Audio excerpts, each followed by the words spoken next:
혹시 시작해도 될까요? 네. 기도하고 시작하도록 하겠습니다.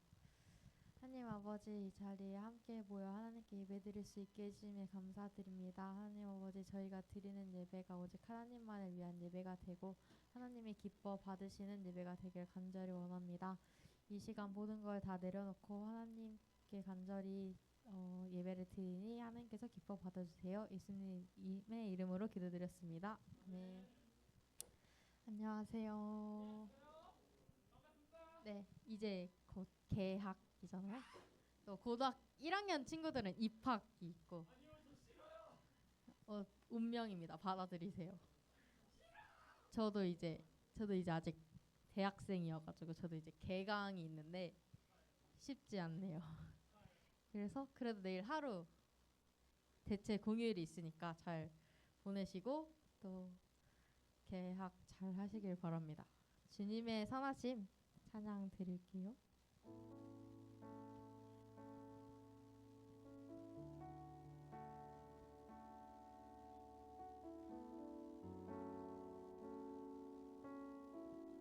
사랑해요. 사랑해요. 신실하신 나의 주님, 나의 삶 주님 안에 있네. 눈을 뜨는 아침부터 나 잠들기까지 오선하신 주를 노래하리.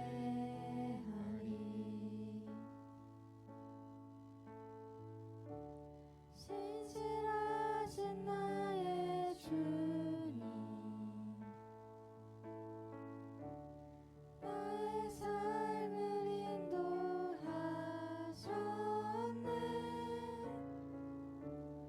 나의 모든 오읒 다해 오선하신 주를 노래하리.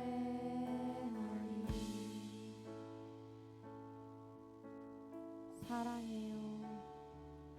사랑해요. 나를 인도하신 주님, 고난 중에도 나와 함께 하셨네.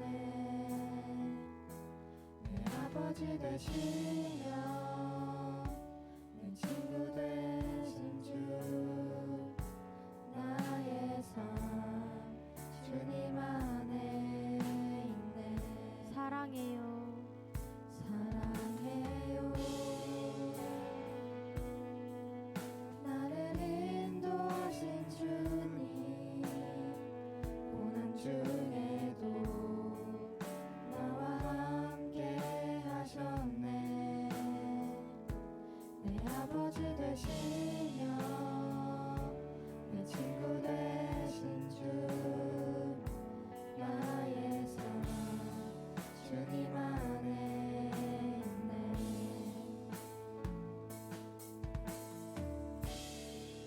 신실하신 나의 주님, 나의 삶을 인도하셨네.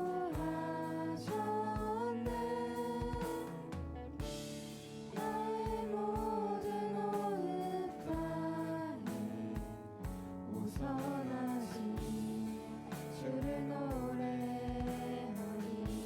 신실하신 나의 주님, 신실하신 나의 주님,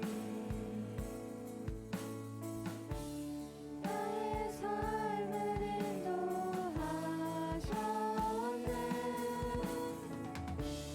나의 모든 오읒 다해 오선하신 주를 노래하리. 주님의 선하신 주님의 선하신 날 인도하시네. 주님의 선하신 날 지켜주시네. 주께 엎드려 나의 모든 삶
선하신 주를 노래하리.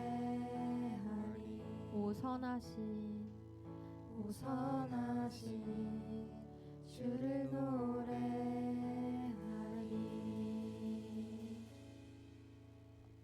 다음으로 주의 사랑으로 라는 찬양 드리도록 하겠습니다.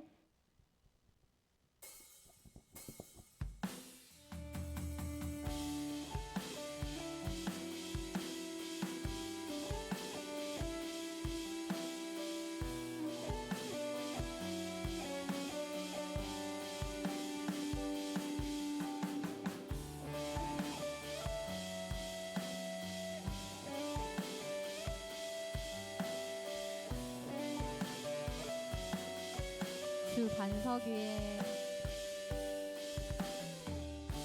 주 반석 위에 날 세우시네. 모래같이 부서진 나를 주 사랑으로 날 안으시네. 그와 같이 헤매던 나를 꿈꾸지 못한 아름다움으로 모든 제한을 넘어 능력으로 초대하시네. 주의 사랑으로 나 걸어가리라. 이전보다 더욱 나 찬양하리라. 주의 사랑 나를 새롭게 하시네. 터져나오는 나의 고백 주 사랑합니다.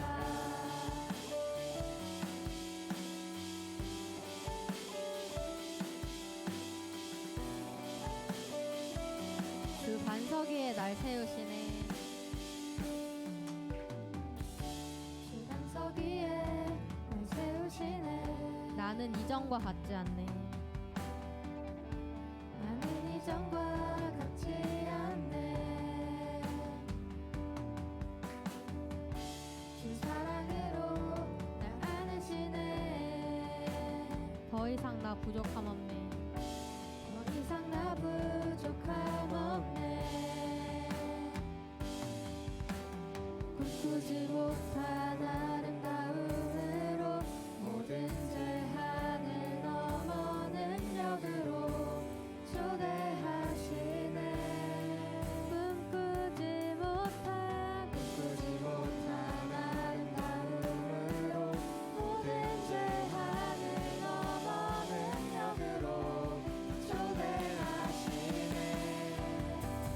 주의 사랑으로 나 걸어가리라. 이전보다 더욱 나 찬양하리라. 주의 사랑 나를 새롭게 하시네. 터져나오는 나의 고백 주 사랑합니다. 주의 사랑으로 나 걸어가리라. 이전보다 더욱 나 찬양하리라. 주의 사랑 나를 새롭게 하시네. 터져나오는 나의 고백 주 사랑합니다.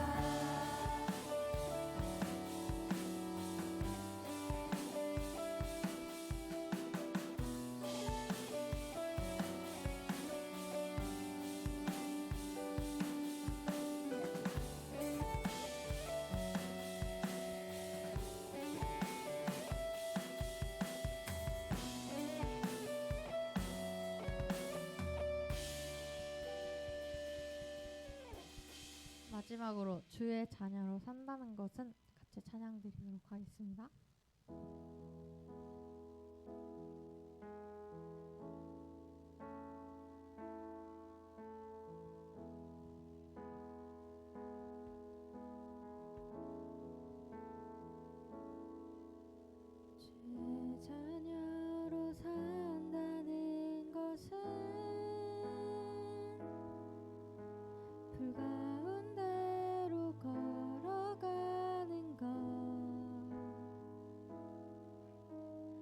속에서 진실하게 날 지키시는 그 손길을 경험하는 것 주의 자녀로 산다는 것은 바다 위로 걸어가는 것 내 온몸을 덮쳐오는 폭풍 속에서 잠잠히 주 바라보는 것 때론 불 가운데 휩싸일 때도 폭풍 가운데 무너질 때도 주님 내 곁에 함께 하시네 가장 가까이에 함께 하시네 다시 주의 자녀로 산다는 것은 찬양 드릴 때 학교 생활을 하면서 여러분들이 주의 자녀로 살아갔으면 좋겠어서 오늘 콘티를 좀 구성해 봤는데 여러분들이 살아갈 때 주의 자녀임을 잊지 않고 살아갔으면 좋겠습니다. 주의 자녀로 산다는 것은 주의 자녀로 산다는 것은 나도 그들을 용납하는 것 나를 위해 달리신 십자가 사랑 나를 위해 달리신 십자가 사랑 그 사랑으로 살아가는 것 주의 자녀로 산다는 것은 주의 자녀로 산다는 것은 주님과 함께 동행하는 것 주께서 진 십자가 기꺼이 지고 주와 함께 걸어가는 것 때론 불 가운데 휩싸일 때도 폭풍 가운데 무너질 때도 주님 내 곁에 함께 하시네 가장 가까이에 함께 하시네 때론 불 가운데 휩싸일 때도 폭풍 가운데 무너질 때도 주님 내 곁에 함께 하시네 가장 가까이에 함께 하시네 때론 불 가운데 휩싸일 때도 폭풍 가운데 무너질 때도 주님 내 곁에 함께 하시네 가장 가까이에 함께 하시네 마지막으로 때론 불 가운데 휩싸일 때도 폭풍 가운데 무너질 때도 주님 내 곁에 함께 하시네 가장 가까이에 함께 하시네 가장 가까이에 가장 가까이에 함께 하시네 가장 가까이에 함께 하시네. 이 시간 잠시 기도로 준비할 텐데 주님께서 항상 선하시기 때문에 우리의 삶을 인도해 주시고 주님이 우리를 사랑하시기 때문에 우리는 이 기쁨을 자유함을 누릴 수 있습니다. 그래서 주의 하나님의 자녀로 살아갈 때 다른 것이 아닌 주님의 사랑으로 살아갔으면 좋겠고, 또 마지막 찬양인 주의 자녀로 산다는 것은 다니엘 3장 14절에서 18절 말씀으로 구성된 찬양인데요. 17절에 왕이여 우리가 섬기는 하나님이 계시다면 우리를 맹렬히 타는 풀무불 가운데에서 능히 건져내시겠고 왕의 손에서도 건져내시리이다 라는 말씀처럼 다윗은 하나님을 믿었거든요. 하나님을 믿고 하나님이 우리를 구원하심을 믿고 그렇게 나아갔는데, 우리도 다윗처럼 하나님이 우리를 구원하심을 믿고 그렇게 한 주를 또 보냈으면 좋겠습니다. 계약과 입학이 사실 쉽지 않고, 새로운 어쨌든 같은 학년 같은 학교여도 2, 3학년 친구들도 또 새롭게 느껴질 테고, 또 1학년 친구들도 새로운 고등학교 생활을 보내게 될 텐데, 그 가운데서 하나님의 자녀임을 잊지 않고 또 하나님의 신실하심을 믿고 그렇게 한 주를 또 살아내고 다음 주 이 자리에 모여서 또 하나님께 같이 예배드렸으면 좋겠습니다. 이 시간 기도로 준비하도록 하겠습니다.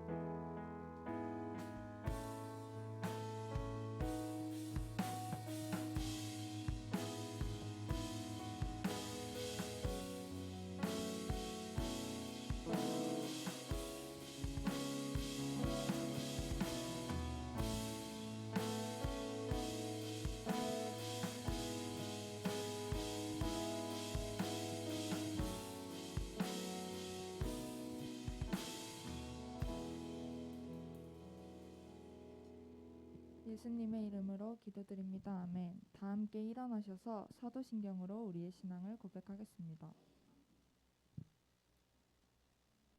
전능하사 천지를 만드신 하나님 아버지를 내가 믿사오며 그 외아들 우리 주 예수 그리스도를 믿사오니 이는 성령으로 잉태하사 동정녀 마리아에게 나시고 본디오 빌라도에게 고난을 받으사 십자가에 못 박혀 죽으시고 장사한 지 사흘 만에 죽은 자 가운데서 다시 살아나시며 하늘에 오르사 전능하신 하나님 우편에 앉아 계시다가 저리로서 산 자와 죽은 자를 심판하러 오시리라. 성령을 믿사오며 거룩한 공예와 성도가 서로 교통하는 것과 죄를 사하여 주시는 것과 몸이 다시 사는 것과 영원히 사는 것을 믿사옵나이다. 아멘. 교동문 50번 시편 116편입니다.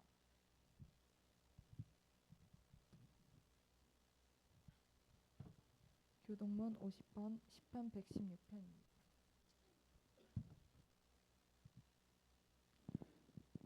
여호와께서 내 음성과 내 간구를 들으심으로 내가 그를 사랑하는 도다.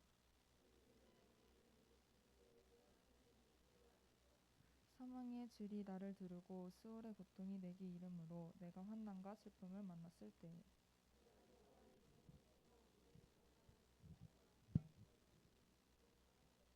여호와는 은혜로우시며 의로우시며 우리 하나님은 긍휼이 많으시도다.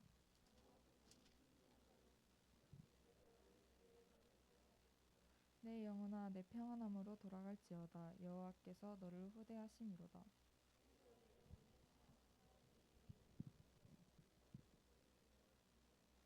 내게 주신 모든 은혜를 내가 여호와께 무엇으로 보답할까? 여호와의 모든 백성 앞에서 나는 나의 서원을 여호와께 갚으리로다. 그의 강건한 자들의 죽음은 여호와께서 보시기에 귀중한. 이 시간 엄성훈 선생님께서 기도하도록 하겠습니다.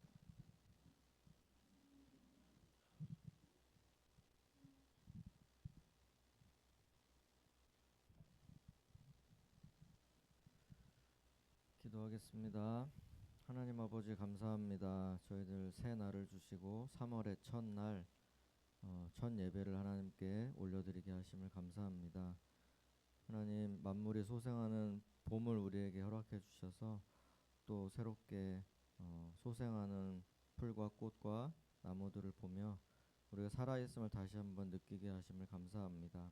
하나님, 이번 주부터 새로운 시작을 맞게 되는 우리 학생들이 있습니다. 또 새로운 학교에서, 새로운 반에서, 새로운 학년에서 선생님과 친구들을 만나게 될 텐데, 하나님, 이 모든 과정 가운데 하나님께서 함께 하시고 두려움보다 설렘과 또 희망으로 힘차게 새 학기를 시작할 수 있도록 도와주시옵소서. 우리 함께 찬양한 것처럼 그 속에서 함께 하실 그 하나님을 신뢰하고 주님의 선하심과 주님의 성실하심을 우리가 믿고 의지하며 담대하게 나갈 수 있도록 도와주시옵소서. 하나님, 지금 중동 지역의 전쟁으로 인해서 어려움이 있습니다. 많은 사람이 죽어가고 있고 또 점점 전쟁이 확산되고 있는데, 하나님께서 간섭해 주시고 통치해 주셔서 이 전쟁의 소식이 빨리 끝날 수 있도록 함께하여 주시옵소서. 하나님, 이 시간 말씀을 듣습니다. 이 말씀 가운데 하나님의 영이 함께하시고 듣는 우리에게 그 말씀이 우리의 영혼을 소생케 하는 귀한 말씀이 되도록 도와주시옵소서. 감사하며 예수님의 이름으로 기도했습니다. 아멘.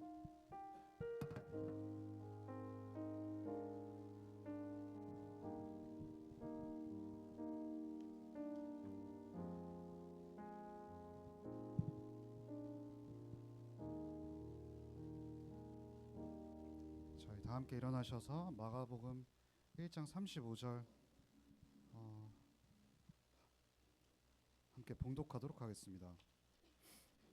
새벽 아직도 밝기 전에 예수께서 일어나 나가 한적한 곳으로 가서 거기서 기도하시더니, 저와 함께 축복할게요.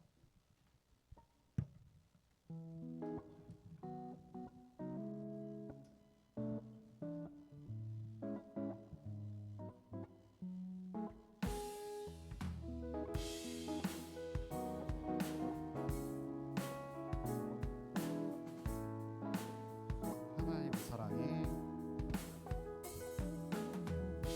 하나님의 사랑이 당신의 삶 가운데 가득 축복합니다.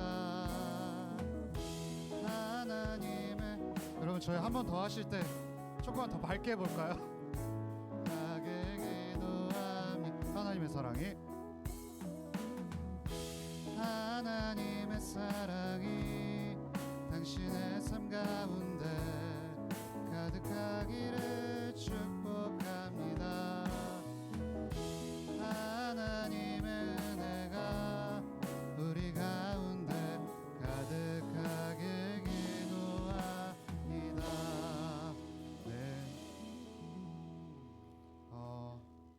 여러분 저희가 3월 8일에 그 혹시 뭘 하는지 아나요? 예? 이제 기도학교 하거든요. 근데 저희 이제 기도학교 새로운 이름 아마 다음 주에 확정 지을 건데, 그래서 기도에 관련된 설교를 한번 해야겠죠, 예의상. 그렇죠? 여러분, 우리는 삶에서 우선순위가 굉장히 중요합니다. 우선순위가 중요한데, 돌이켜 보니까, 여러분 제가 학창 시절에 공부를 잘했을까요? 네? 보통? 원래 보통 얘기할 때는 잘한다고 하는데, 이제 그냥 보통으로 한 거 보니까 그냥 딱 못해 보였나 보네. 그렇죠? 아, 예, 감사합니다. 그래서 제가 공부를 그리 잘하진 못했거든요. 근데 제가 어떤 버릇이 있었냐면, 이 역사책을 보다가 백제가 왜 한강을 바탕으로 수도를 정했을까, 이런 생각이 드는 거예요. 그럼 이거 백제가 한강을 끼고 영토를 넓혔다, 그 국정을 운영했다, 이렇게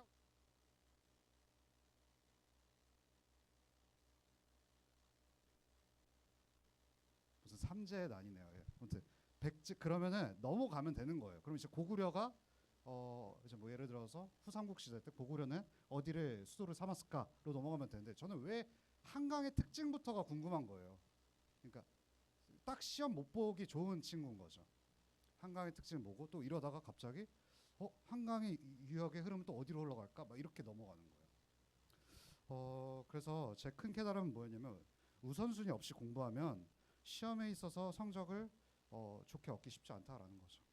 여러분 일도 마찬가지입니다. 여러분 대학 졸업하고 나와서 직장 들어가잖아요. 이런 회사원분들이 굉장히 많아요. 저도 그런 업무를 할 때가 많은데 업무를 하루 종일 분주하게 하는데 퇴근하고 나서 오늘 도대체 무슨 일을 한 거지? 막 이런 생각이 들 때가 있다는 거죠. 이때도 역시 일의 우선순위를 고려하지 못했을 확률이 굉장히 높아요. 인생 전체도 이에 벗어날 수 없습니다. 많이들 진짜 인생을 이제 거의 마지막 때를 앞둔 선배님들이 그런 말을 많이 하세요. 와, 뭔가 되게 많이 열심히 살았는데 내가 왜 살았을까? 내 삶의 목적은 뭐였을까? 라고 생각하면서 뒤늦게 사춘기가 오시는 분도 있단 말이죠. 우선순위 없이 삶을 계속 살아가다 보면 내가 헛살았구나라고 후회하게 됩니다. 몸이 분주해도 삶의 의미가 없이 느껴지는 것은 우선순위 없는 삶의 비참함이라고 평가할 수 있겠죠. 그렇기에 일상의 우선순위를 잘 정리할 필요가 있습니다. 잠시 멈춰 서서 내가 뭘 해야 되는 체크리스트를 먼저 하나씩 깨는 게 굉장히 우리에게 중요하다라고 할 수 있습니다. 그러면 여러분 예수님의 우선순위가 좀 궁금하단 말이죠. 우리가 기억 안 나겠지만 요즘 마가복음을 계속 다룰 때 마가복음 직전 다룰 때 뭐 했냐면 예수님의 하루의 삶이 굉장히 바빴다라는 거예요. 워커홀릭 같은 삶을 예수님께서 사셨는데 말씀을 전하시고 귀신을 내쫓으시며 병든 자를 고치시는 하루를 보냈습니다. 32절에 그분의 일상을 엿볼 수 있는데요. 한번 32절 같이 읽어볼까요? 저물어 해질 때에 모든 병자와 33절도 읽어볼게요. 온 동네가 여러분 예수님께서 바쁜 일상을 보내시고 어느덧 해가 저물었습니다.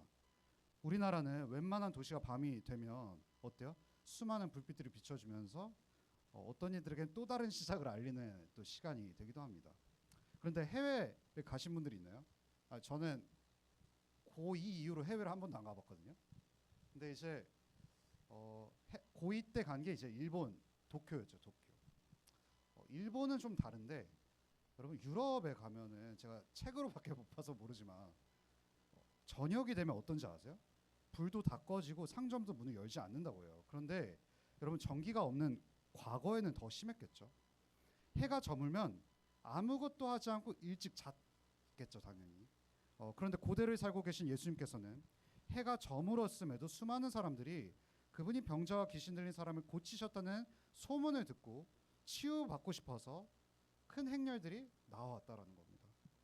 우리가 정확히 몇 시까지 예수님께서 일하시는지는 알 수는 없어요.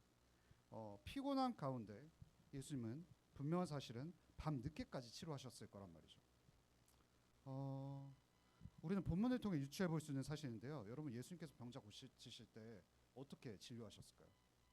예, 자, 다음 환자, 다음 환자, 다음 환자 이렇게 하셨을까요, 여러분? 예수님은 이런 식으로 당연히 진료하시지 않았을 거라는 거는 본문을 읽지 않아도 우리가 유추할 수 있겠죠. 대화를 하시고 상담을 하시면서 그들의 육체적 질병뿐만 아니라 마음의 아픔도 만지셨겠죠. 여기 계신 많은 분들이 공감하겠지만 상대의 말을 듣는 것은 장시간 피곤한 일입니다. 저도 말을 많이 할 때가 있지만 제 직업상 말을 들을 때가 더 많거든요. 행복합니다. 그럼에도 불구하고 예수님은 정성스럽게 환자를 대하셨습니다. 그 고된 일과를 마무리하신 예수님께서는 혼자만의 시간을 가지며 나 안 되겠다. 나 하나님의 아들이긴 하지만 사람의 몸 믿고 있잖아. 치팅데이 좀 해야겠다 하면서 늦게까지 주무셔도 비난할 사람 있었을까요? 없겠죠. 너무 고되게 사셨잖아요. 하지만 35절에 그분이 무엇을 하셨는지 확인할 수 있거든요. 35절 한번 읽어볼게요. 새벽 아직도 밝기 전에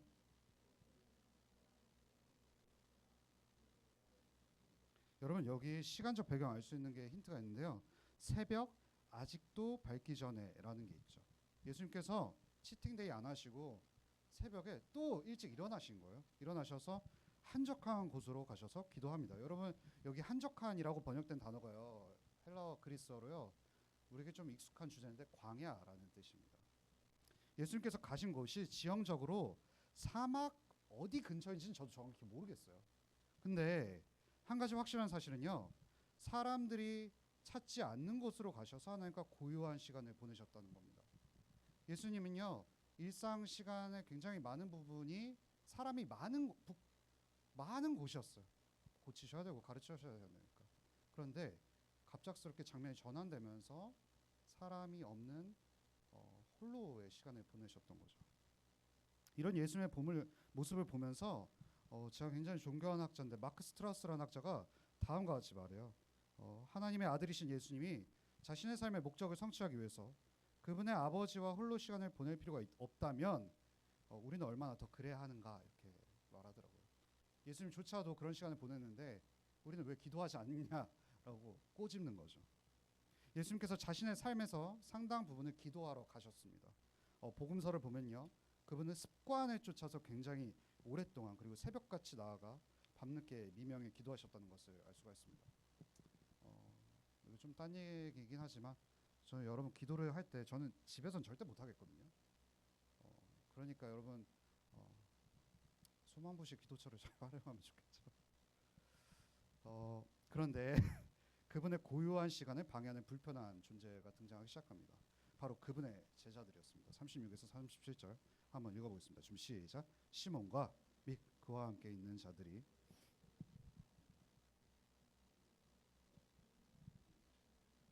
참 이게 재밌게도 이 마가복음 이 짧은 구절 안에 상반된 장면들이 많이 나와요. 예수님께서 고요한 시간 굉장히 평온한 상태에서 열정적으로 기도하셨을 거 아니에요. 근데 예수님의 제자는 다른 열정이 막 돋아나기 시작했어요. 갑자기 엄청나게 흥분했죠. 왜냐하면 예수님의 전날의 사역이 엄청났기 때문에 입소문이 퍼진 거죠. 야, 저기 치유 맛집이란다. 손만 대면 난대. 막 이런 소문이 저녁에 퍼진 거예요. 그러니까 굉장한 사람들, 아픈 사람들이 몰려왔어요. 그들이 굉장히 신이 났죠. 여러분 어때요? 내가 함께하는 사람이 명의예요. 내가 그와 함께한다는 것만으로 얼마나 자랑스러워요. 그러니까 우리 대박 났어요 이런 거죠. 이 속에서 마가복음의 저자, 여러분 마가복음의 저자가 누군지 아세요? 누굴까요? 마가예요. 근데 마가 앞에 또 이름이 붙어요. 요한 마가라는 이름이거든요. 근데 그 요한 마가가 이 37절 우리 눈엔 보이지 않는데 굉장한 위트가 하나 있어요. 유머가 하나 숨겨져 있거든요. 뭐냐면 시몬과 및 그와 함께 있는 제자들이라고 하는 것이 위트예요. 강수야 이게 무슨 유머입니까? 이렇게 생각할 수도 있는데요. 여러분 여기서 시몬이 누굴까요? 베드로거든요. 예수님의 거의 수석 제자라고도 하잖아요. 많은 자제들 가운데 여러분 사도 요한을 말할 수도 있고 갑자기 제자들 이름이 생각이 안 나. 다른 제자들 많잖아요. 근데 굳이 꼭 하나 집어서 베드로 이렇게 말을 한 거예요. 마가가. 여기에는 이유가 있습니다. 여러분 마가 요한이요. 누구의 제자였는지 아세요? 이쯤 되면 눈치 있다. 누구의 제자였을까요? 진짜 몰라? 베드로의 제자였어요. 그런데 마가는요. 예수님과 실제로 같이 사역을 한 적은 없어요. 베드로처럼 숙식을 함께하면서 동행하진 않았단 말이에요. 그러니까 멀리서 지켜본 거죠. 그러다 보니까 마가복음에 기록된 예수님의 이야기는요. 다 누구로부터 들었을까요? 누구로부터 들었겠어요, 여러분? 베드로 아저씨한테 들었겠죠. 베드로한테 생생하게 전해들은 썰을 듣고 마가복음을 기록했겠죠. 그래서 많은 학자들이 마가복음을요 베드로 복음서라고도 부르기도 합니다. 베드로가 제자 마가에게 다음과 같이 이야기해 준 거예요. 나는 그때 예수님 속도 모르고 그분이 새벽 기도하러 가셨을 때 신이 나서 그분을 많은 사람에게 데리러 가려 했어. 이렇게 말한 거예요. 굉장히 자조적으로 자기를 반성하면서 한 이야기를 마가 요한이 듣고 간결하게 베드로, 시몬이라는 이름을 강조하면서 유머로 녹여낸 거이죠. 그리고 예수님의 마음을 알 수 있는 38절에 또 나오거든요. 38절 한번 읽어보겠습니다. 좀 시작. 이르시되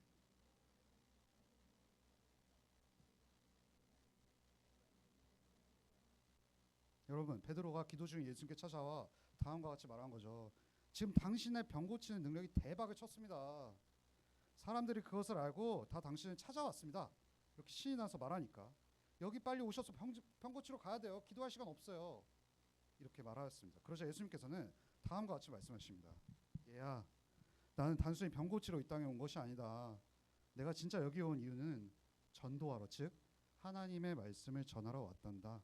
나는 사람 육체의 질병을 앓고 있는 걸 보고 심히 불쌍히 여기는 마음을 간다. 여러분, 복음서 보다 보면요, 예수님께서 아픈 사람들 보고 긍휼한 마음을 품으신다는 표현이 나오거든요. 이게 헬라어로 뭐냐면요, 창자가 끊어질 듯한 고통을 뜻해요.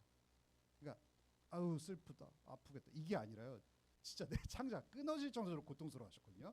물론 그게 고통스럽긴 해요. 근데 육체의 질병 이면에 마음의 병, 그 뿌리가 되는 죄가 더 큰 문제를 고치기 위해 이 땅에 왔다라고 예수님께서 말씀하는 거예요. 너희 육체의 질병으로 해서 내 창자가 끊어지는 고통을 느낀다. 하지만 그 고통보다 더 심한 건 뭐냐면 너의 마음의 깊은 뿌리에 있는 모든 문제의 시발점이 되는 죄가 문제다라고 말씀하시는 거예요. 내가 그걸 고치기 위해서 이 땅에 왔다. 그렇게 나는 복음을 전해야 된다. 이것이 나의 삶의 우선순위다. 나의 우선순위는 아버지께서 나에게 명령하신 것을 내가 하는 것이다라고 말씀하시는 겁니다. 전날에 바쁜 사역을 마치시고 새벽같이 일어나셔서 기도하는 예수님을 보면요, 우리는요, 와, 예수님의 의지력이 대단하다라고 말을 해요. 그래서 이것 때문에 새벽 기도가 나온 것 같거든요. 저는 매우 슬퍼요. 죄송합니다. 근데 우리가 새벽 기도 열심히 하는 분들 보면 어떻게 얘기하냐면, 와, 저분의 의지력 대단하다, 이렇게 말하거든요. 하지만 그렇지 않아요. 엄밀히 말해 예수님의 의지력이 대단하기보다는요, 그분이 일을 너무 많이 하셨기에 새 하루를 감당하시기 위해서는 기도를 더 많이 해야 된다고 생각을 한 거예요. 여러분, 우리는 삶을 바쁘게 살다 보면요, 자연스레 보상 심리가 작동을 해요. 제가 일을 너무 잘해야죠. 주일 같은 경우가 특히 그런데요. 새벽부터 교회 와서 늦게 집에 들어가면요, 제가 식사를 안 할 때가 많아요. 근데 만약에 이제 여러분 집 들어가면 제가 뭘 할까요? 무릎 꿇고 감사합니다 예수님, 오늘의 사역도 잘 마무리해서 감사드립니다. 이렇게 다니엘처럼 무릎 꿇으면서 기도했을까요? 죄송하지만 저 그래 본 적이 한 번도 없고요. 집 들어가서 보상 심리로 침대에서 유튜브를 보면 치킨을 먹곤 합니다. 그것도 굉장히 자극적인 유튜브를 봅니다. 서로 조롱하는 것들 있잖아요. 보지 마세요, 여러분. 보면 저처럼 돼요. 그리고 만약에 이제 저희 어머니가 제가 치킨을요 이렇게 당당하게 들고 올까요? 저 혼자 먹어야 되니까 가방에 또 넣어요. 그래서 제 가방 냄새 맡으면 치킨 냄새가 그윽해요, 여러분. 정신 번쩍 들고 싶으면 제 가방 선물해 드릴게요. 그럼 여러분, 저희 어머니가 지금 65세를 넘기셨거든요. 근데 그럼 귀신이에요, 여러분. 그 이비인후과 전문의란 말이에요. 들고 오자마자 어머니가 모른 척 하시죠. 그럼 카톡으로 하나 보내세요. 요하나 같이 먹자. 저는 절대 보질 않습니다. 어머니가 카톡에 답장을 안 하면 몇 번 참으시다가 안 되겠다, 오늘 좀 단둘이 좀 쳐야겠다라고 하시면서 방문을 이제 여십니다. 노크도 안 하세요. 여신 다음에 아휴, 어디부터 잘못된 걸까라고 하시면서 한숨을 쉬세요. 그러면요, 저는 어떤 생각이 들까? 나의 이 교만함, 나의 이 자기중심적으로 치킨을 혼자 뜯고자 하는 이 마음을 반성할까요? 이 잔소리가요, 나의 오늘의 노고를 몰라봐 주시고 방해한다고 생각을 해요. 여러분도 아마 그럴 것이죠. 열심히 일한 당신 멀리 떠나라라는 제 세대의 그런 광고 그 멘트가 있었어요. 그럼 왜 일을 열심히 할까요? 요즘 유럽 여행 가야죠. 또 할 게 너무나도 많잖아요. 최대한 멀리 가서 그 회사랑 멀어지고 싶은 우리의 마음인 거죠. 그런 우리에게도 너무 바빠서 기도하기 어렵다라는 말이 나옵니다. 하지만 이 안에 우리의 어떤 심리가 포함되어 있냐면요, 기도가 쉼이라는 것을 우리가 경험하지 못했을 확률이 높다는 것을 반증합니다. 예수님께서 다음과 같이 생각하시는 거예요. 아버지 하나님, 저는 하루 종일 정신없이 일했기 때문에 당신 안에서 진짜 쉬고 싶습니다. 세상이 줄 수 없는, 치킨이 줄 수 없는 진짜 안식이 더 많이 필요합니다. 왜냐하면 나는 내일 또 새 하루를 감당해야 되거든요. 그래서 기도의 자리를 사모하시면서 한적한 자리에 광야로 나아가신 거죠. 여기서 우리는 예수님의 우선순위가 하나님이었다는 것을 알 수 있습니다. 여러분들 공감하시겠지만 가장 사랑하는 존재가 우리의 우선순위가 됩니다. 부모님에게는 누구가 우선순위가 될까요? 자식이 되겠죠. 누군가에게 사랑에 빠져본 경험이 있으신가요? 그러면 여러분, 되게 재밌게도요, 상대를 중심으로 세상이 돌아가요. 상대의 중심으로 세상이 재편되기 시작하거든요. 굳이 그 자리에 갈 필요가 없는데 그 사람이 거기에 있게 갑니다. 혹여나 그 사람을 잠시라도 볼 수 있지 않을까 하는 마음에 나의 원래 시간표가 수정될 때 억지로 하지 않습니다. 여러분, 내 시간표가 수정되면 기분 되게 나쁘잖아요. 왜 계획이 없던 일이 발생돼? 근데 진짜 하기 싫은데 했다. 뭐 이렇게 말하나요? 사랑에 빠질 때? 그렇진 않겠죠. 그리고 그 사람 앞에서 뚝딱거리면서 여유가 없어지고 상대 행동 하나하나에 내 기분이 좌우됩니다. 그 사람이 나의 세상이 된 거죠. 예수님께서는요, 사람들의 인정이 우선이 아니셨습니다. 병 고치는 나의 탁월함이 우선이 아니라 그분이 가장 중요하게 여기신 것은 내가 가장 사랑하는 대상인 하나님의 인정과 교제와 그분의 뜻을 따르는 것이었습니다. 그래서 다음과 같이 생각하신 것입니다. 내가 병자를 고칠 수 있지만, 고칠 수 있는데, 죄송합니다. 병자를 고치시는 것이 내게 있어서 우선순위가 아니다라고 말씀하시는 거예요. 내 아버지의 말씀, 내 아버지의 성품, 내 아버지께서 하신 일들을 환자들에게 말해주는 것이, 전도하는 것이 내가 이 땅에 온 가장 중요한 목적이다라고 말하는 것이죠. 여러분, 하나님을 사랑하지 않는 분이 계실 수도 있죠, 여기에. 하지만 논리적으로 생각해서 하나님이 여러분들을 만드신 것이 확실하다면 그분이 온 세상 만물을 운행하시며 우리의 인생을 이끌어 가시기에 우리 삶의 최우선순위가 마땅히 하나님이 되셔야 된다는 것은 부정할 수가 없습니다. 우리가 왜 만들어졌고 어떤 방식으로 우리 삶이 기능하는지 아시는 분은 하나님밖에 없기 때문인 것입니다. 그렇게 우리가 하나님의 말씀을 따르고 그분과 누리는 교제의 시간을 투자하는 것은 우리 삶의 가장 중요한 요소라고 할 수 있죠. 강사님, 저도 그건 머리로 안다고요 라고 말할 수 있겠죠. 그럼 제가 경험적으로 말씀을 드리겠습니다. 여러분, 기도의 맛을 경험하잖아요. 그럼 하나님과 함께 있는 그 고요한 시간을 갖지 말라고 주변에서 뜯어 말려도 찾아가게 됩니다. 여기 일본 선교 다녀오신 친구들이 있는데 누가 여러분 가라고 강요했습니까? 아무도 없죠. 너 이거 안 가면 밥 안 준다라고 말하는 친구들 없잖아요. 여러분, 저도 스트레스를 많이 받을 때가 있습니다. 그러면 자연스럽게 사람한테 말하고 싶습니다. 내 억울함을 알아달라고 말하고 싶죠. 하지만 제 경험상 사람한테 말하면 무언가 풀리는 느낌이 잠시 들긴 합니다. 금세 근데 허무함과 수치심과 두려움이 몰려올 때가 많습니다. 이게 무슨 말이냐? 내가 누군가에게 말해봤자 도대체 뭐가 해결되지 않습니다. 그리고 두려움이 몰려오는데 나의 연약함이 상대에게 공격적으로 다가가진 않았을까라는 수치심도 옵니다. 그리고 혹여나 이를 들은 사람이 왜곡된 정보로 그 상대를 바라보거나 내가 말한 것을 비틀어서 다른 이에게 말할 수도 있다는 두려움도 몰려오죠. 결정적으로 요즘 제가 말하는 것 자체가요, 제가 지금 말하고 있는 자체, 요즘 여러분 어떤 것도 있냐면 말하는 것 자체가 에너지 소모가 너무 많이 돼요. 현타가 너무 온다는 거죠. 다른 사람에게 나의 고민과 아픔을 말하지 말라는 얘기가 절대 아니에요. 한적한 곳에 나아가 나를 나보다 잘 아시는 하나님과 시간을 보내는 것 자체가 나에게 위로가 된다는 겁니다. 여러분, 연애할 때 둘이 올 때 어떤 일이 발생되냐면 혼자 왔을 때 경험하지 못한 온도와 습도들이요, 감각적으로 느껴지면서 모든 환경들이 아름다워지는 것을 혹시 여러분 경험해 보셨나요? 좀 경험 좀 해봐라. 여러분, 그게 여러분 심지어 그 소망도 기도처 같은 한적한 곳 가잖아요. 소화도 잘 돼요. 여러분 도서관에 가면 소화 잘 된다는 썰 아세요?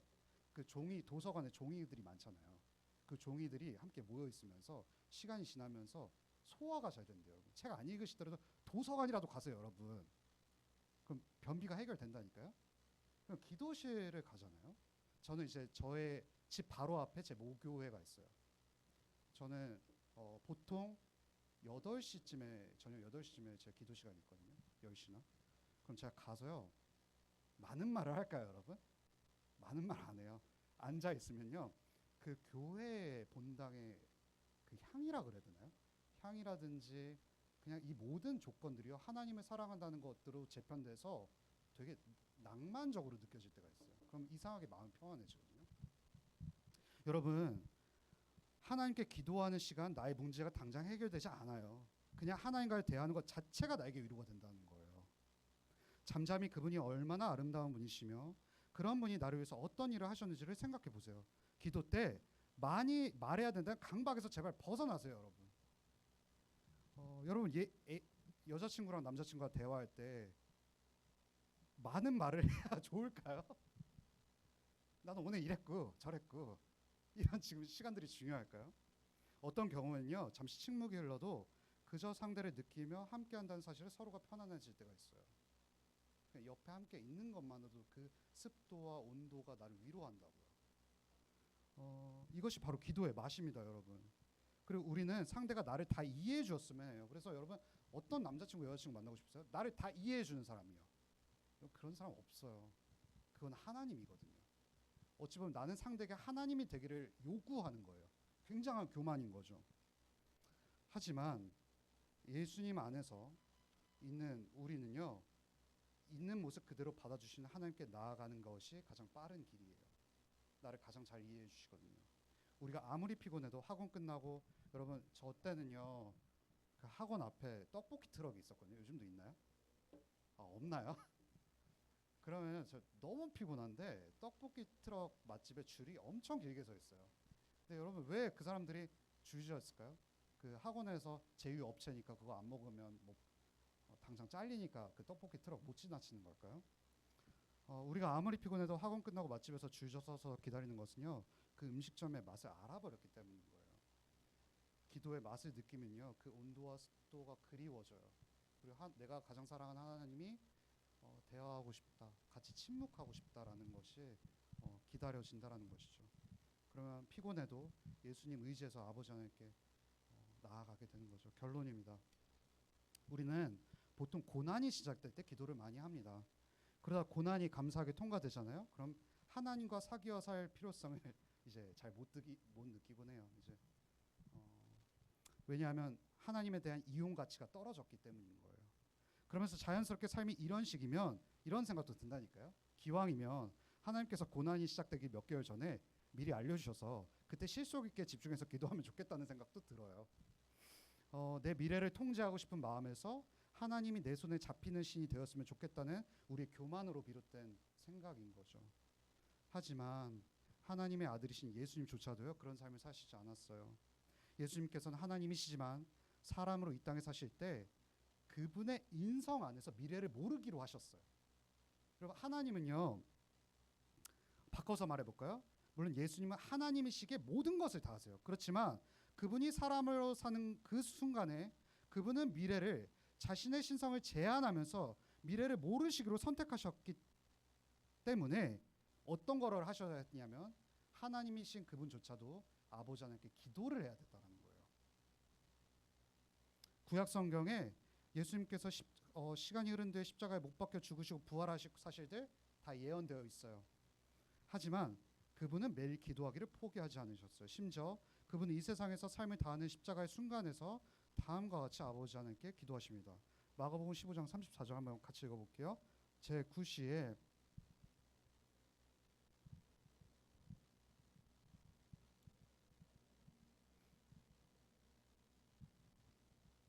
여러분 기도 시간을 정해보잖아요. 그러면은 한적한 곳에 나가서 기도할 때 그냥 아무 소리도 안 들려요. 아무 소리도 안 들리면 우린 착각하는 게 뭐냐면 하나님께서 내 기도를 듣지 않으시는 것 같다는 생각이 들거든요. 근데 어떤 표현이 나오냐면 예수님께서 지금 하늘 보좌 우편에 계시잖아요. 근데 하늘 보좌 우편에서 지금 치팅데이 하고 계실까요? 네, 지금 업무는 다 끝났어. 십자가 업무가 다 끝났거든. 나한테 이제 아무것도 요구하지 말라고 하실까요? 예수님과 성령님께 많이 붙는 별명이 뭐냐면요, 변호사, 파라클레토스, 보혜사라는 표현이거든요. 그럼 우리가 흔히 알아서 보혜사는 성령님께만 쓰는 표현인 걸로 아는데, 보혜사는 우리에게 주어진 보혜사는 둘이에요. 오리지널 보혜사는 예수님이거든요. 예수님께서 보내신 보혜사가 성령님인데, 성령님께 비유되는 표현이 변호사라는 게 뭐냐면요, 여러분 우리 어때요? 일상 또 살아가면 또 죄 짓거든요. 그럼 또 하나님의 주의 자녀가 아닌 것 같아요. 불 가운데 지나갈 때. 그럼 하늘의 하늘 법정에서 우리의 죄가 명시되겠죠. 이호환이 또 죄 지었습니다. 치팅데이 했습니다. 엄마한테 또 거짓말했습니다.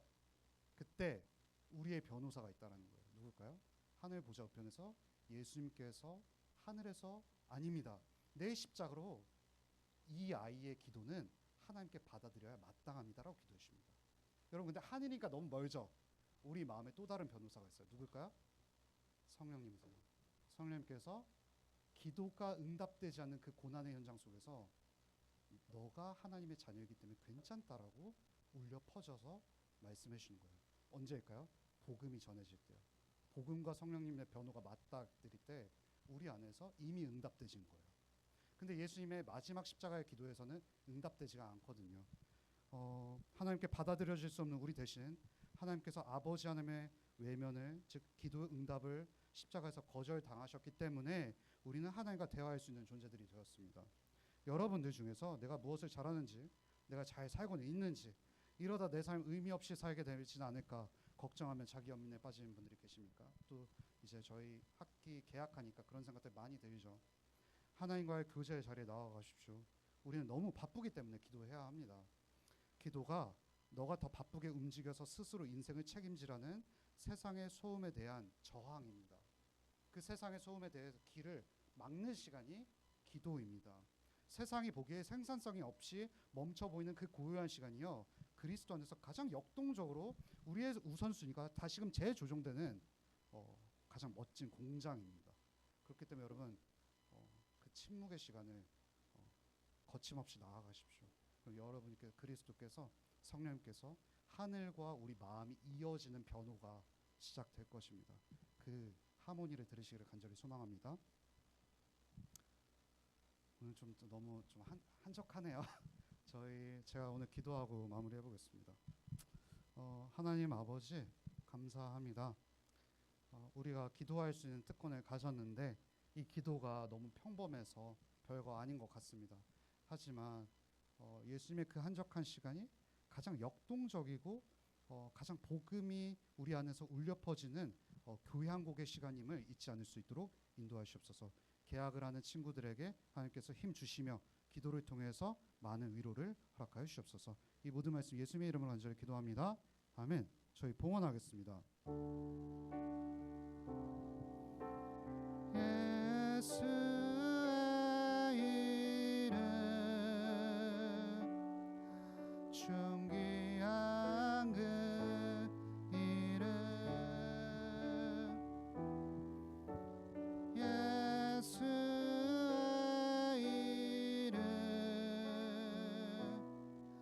능력의 그 이름 하나님 아버지 감사합니다. 가장 바쁘게 움직이고 내 것을 움켜줘야 우리는 안전해질 거야라고 말하는 세상 속에서 하나님께서 한적한 곳에서 일하신다는 사실을 알기 때문에 우리의 것을 다시금 돌려드립니다. 이 돌려드린 손길 하나님께서 위로해 주시고 축복하여 주시옵소서. 이 모든 말씀 예수님의 이름으로 간절히 기도합니다. 아멘. 여러분 3월 7일에 저희 자녀 축복 기도회를 합니다. 토요일 오전 10시부터 12시에 이 소망부 기도처에서 저희가 하고요. 지난번에는 이제 학부모님들께 편지를 드렸으니 저희도 편지를 써야겠죠. 그래서 여러분들 공과 공부 끝나시고 저를 잠깐 만나시면 좋을 것 같아요. 그럼 제가 편지지를 하나씩 나눠 드릴게요. 그래서 조금 여러분 식사하시고 또 좀 편지지를 좀 쓰는 좀 그 개인의 시간이 있었으면 좋겠습니다. 그래서 어쨌든 3월 7일 오실 때 오시는 학부모님들에게 꼭 쓰신 편지랑 여러분이 쓰신 편지를 지참해 주시면 너무 감사드리겠습니다. 그리고 여러분 설문조사를 중고등부 연합에서 16분이 해주셨더라고요.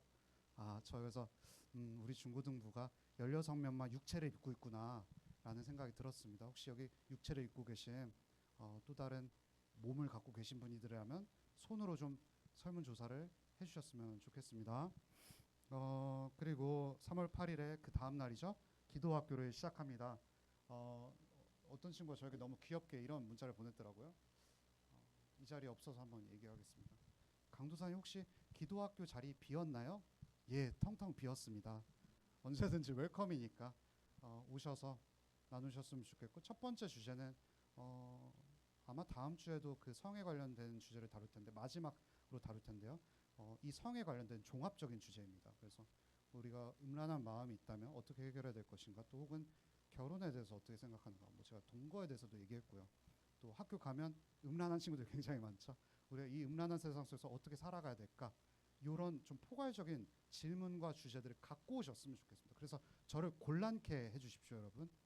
제가 답변해드리는 시간 갖도록 하겠습니다.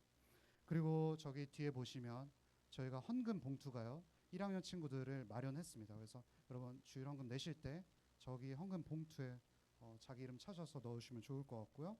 오늘 적용 질문은요, 제가 원래 오늘 설교를 20페이지를 썼어요. 그래서 1편이 오늘이었거든요. 그래서 20페이지 하면 제가 한적한 곳에서 이제 매장 당할 수도 있을 것 같아서, 그래서 여러분 적용 질문 1번만 해주시면 돼요. 여러분의 삶의 가장 우선순위 뭘까요? 이제 학기 시작하면 굉장히 바쁘겠죠. 우선순위 뭘까요? 했을 때 솔직하게 얘기해 주셨으면 좋겠고, 혹시 반에 일본 선교 갔다 온 친구들은 일본 선교 어땠는지도 좀 나눠주면 좋을 것 같고요. 또 이제 기도학교 시작하는데 어떤 고민이 있는지도 나눠주면 좋을 것 같습니다.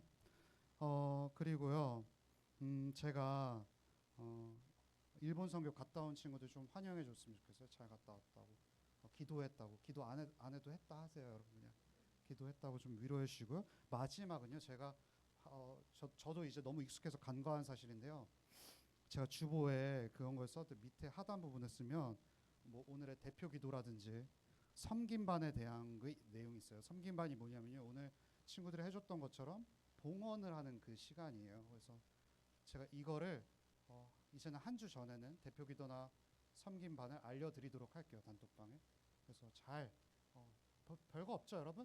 주시면 되는 거예요. 그래서 잘 확인해 주시고, 여러분 선생님들이 카톡을 좀 하시면 답장이라도 좀 해보세요. 그래서 그럼 또 선생님들도 기분 좋아서 더 사랑하고 싶은 마음이 들 거 아니에요? 그랬으면 좋겠습니다. 저희 주기도문하고 마무리하죠. 하늘에 계신 우리 아버지여, 이름이 거룩히 여김을 받으시오며 나라에 임하옵시오며 뜻이 하늘에서 이루어진 것 같이 땅에서도 이루어지리이다. 오늘날 우리에게 일용할 양식을 주옵시고 우리가 우리에게 죄 지은 자를 사하여 준 것 같이 우리의 죄를 사하여 주옵시고 우리를 시험 들게 하지 마옵시고 다만 악에서 구하옵소서. 이 나라와 권세와 영광이 아버지께 영원히 있사옵나이다. 아멘. 저희 좀 반별로 흩어질게요. 흩어지시고 저를 꼭 봐주세요. 알았죠? 편지 줄 테니까.